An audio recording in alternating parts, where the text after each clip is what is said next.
போனவொடனே எனக்கு கற்றுக் கொடுத்துட்டா நீ ஒரு முட்டாள்ன்ட்டு. எழுத தெரியாது இல்லை, அதனால் நீ யார் தான் எதுடா படி போனான்னாக்கா நான் வேலைக்கு ஆகாத பீஸுன்னு தெரிஞ்சுன்னு வந்தேன். எனக்கு மகாத்மா நான் என்னை கேட்குறாங்க மகாத்மா யாருன்னு, நான் தானே எழுத முடியல என்னால். நான் இப்போ கற்றுக்கினேன் வரோம். மகாத்மா யார் அப்படின்னா உன் மூலையில் யார் ஞாபகத்துக்கு வருவாங்க? யாரோ எங்கேயோ பிறந்தவர் வருவார்.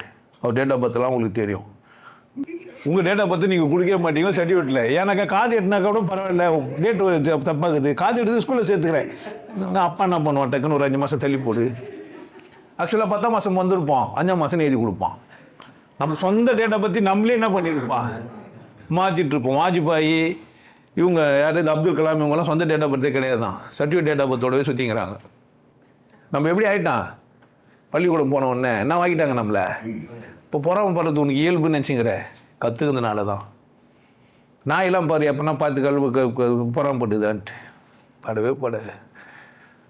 சங்கிலி தைலில் போட்டார், தங்கத்தில் போட்டாருன்னா, இரும்பில் போட்டாருன்னா, பெல்ட்டில் போட்டாருன்னா சங்கிலின்னா தான் முட்டாள் தானே. என்ன தான் அடுத்தவங்களை பார்க்கும்போதே நீ முட்டாள் தான்.